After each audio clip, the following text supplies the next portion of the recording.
When grief is an occupational hazard, it's hard not to bring work home. Lidia Schapira teaches doctors how to help patients approach the end of their lives. What kind of lessons did her children learn from a parent who regularly cares for and loses seriously ill patients? Lauren Goldstein talks to Dr. Schapira, her mother, the current editor-in-chief of Cancer.net, and a Conquer Cancer Foundation donor, about growing up in the shadows of cancer.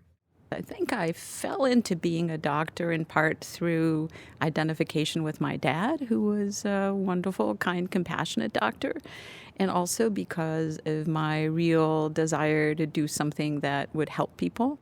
But there's sort of this inevitability of things spilling over, and the boundaries, I think, become very porous between work life and home life, especially when the work is so emotionally intense. And specifically, I remember one holiday we had as a family in Prince Edward Island when I was very heavily involved in grieving the anticipated loss of a very, very dear patient who was in the final weeks of life. And I just was so careful, I thought, not to have this spill over. And I just wondered if you remember back to that holiday and if you could sense that something was going on. I do remember that vacation. I remember it very well. I got the new NSYNC CD. And I listened to it probably 70 times in a week, and I did not know what was going on with you at all. When you were grieving, I honestly didn't see it. That's reassuring for me in so many ways. It really is a balm to hear that. Do you remember any of the fun events, like the famous lunch in East Boston with a family that made the best meatballs? Yes, this was a patient who I think was quite sick at the time. Very ill lady who did not want to know her diagnosis, didn't speak a word of English. Spoke but no English. Wanted to have us over for Sunday dinner. Yeah, and she made the best meatballs I've ever had. It was like an all-day meatball affair, the way that she prepared those. This was a moment that was presumably sad for you and some sort of goodbye in some way, a way to incorporate that personal relationship into the goodbye. Maybe I don't know how sick she was in that moment, but I know now that that was near the end of her life, and I missed it because the meatballs were so good. So I'm curious what you would say you're most proud of.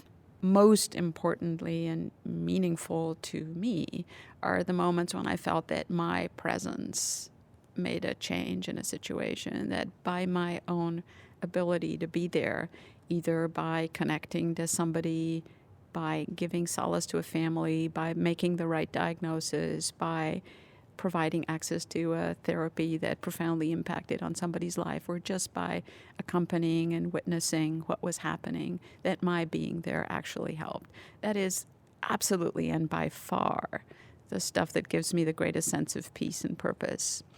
And then on a perhaps more intellectual level, when I felt that by virtue of a conversation or a talk or my modeling my behavior, a young physician got it, that they got something that was important that they had not seen before, that perhaps had remained theoretical or abstract, but they got it. So perhaps my feeling is that mentoring is almost like an extension of parenting. It's almost as joyful as when your kids somehow get something that is so enormously important to you, and that they show you that they've really understood at a deep and lasting level.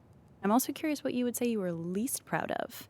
It was when I had a meeting in Washington. We were living in Boston at the time, and it was 7 a.m, and I was about to go out to the airport. And I remember Karen, Timmy's mom, called and said she couldn't do carpool that afternoon. And I said, oh, yeah, that's fine. Mark was in 3rd grade. And I rushed out the door thinking that I would make alternate pickup arrangements for Mark. And I forgot. Then I went on to my lovely meeting and everything. And it wasn't until I was on the shuttle on my way home, and they said, we're about to take off, and without smartphones, and at that point, there was no way to communicate, that I remembered that I hadn't acted on the information. But I remember walking into the house that night, and both Mark and your dad gave me a look like, we don't want to hear from you. Your name is Mud. And I really had that image of juggling, and I felt that one of those little glass balls that I had in the air had just dropped and shattered. But fortunately, there are very few such moments.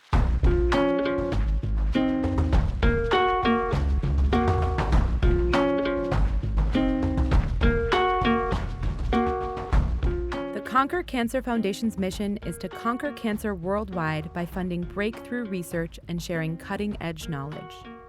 To learn more about the participants in this session and others like it, please visit conquer.org/StoryCorps.